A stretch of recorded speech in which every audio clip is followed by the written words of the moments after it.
டேய் கூஃபிஜன் ஒன்னாச்சு நான் தூக்குறேன்டா.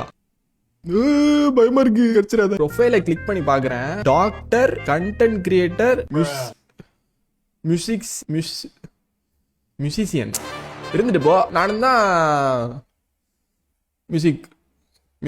ஆனா இந்த வாட்டி டான்ஸ் கிடையாது, பாட்டுக்கு போட்டி. யாரு தோக்குறாங்களோ அவங்க பாட்டு பாடணும். இந்த ஆள் நல்லா பாட்டு பாடுறாருல. ஆனா அதுல ஒரு ட்விஸ்ட் இருக்கு, கடைசியா சொல்றேன். முதல் மேட்ச் நான் பிளாக் ஆடினேன். ஒரு பாயிண்ட்ல பொசிஷன் இப்படி வந்துருச்சு. நான் என்ன பண்ணேன், பாடம் கொடுக்குற மாதிரி கொடுத்தேன். அவரும் அடிச்சாரு.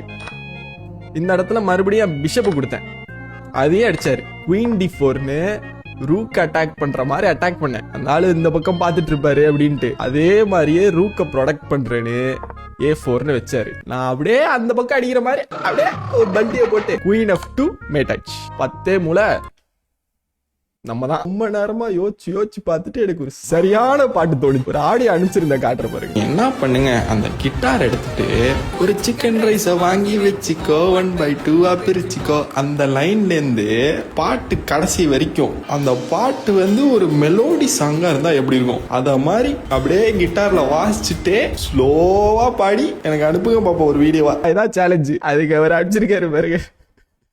அசையாத மரம் ஒன்று அன்ஸ்டார் இருங்க, ஹெட்செட்லாம் போடுகிறேன். ஒரு சிக்கன் ரைஸ் வாங்கி வச்சு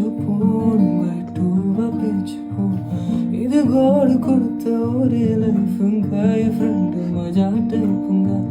நான் மாமன்னு சொன்னா என்ன மச்சான்னு சொன்னா, நான் கோயிந்தன்னு சொன்னா என்ன கோபால்னு சொன்னா, வட நான் என்ன சொன்னா அப்படி போயிடுன்னு சொல்லிட்டேன்.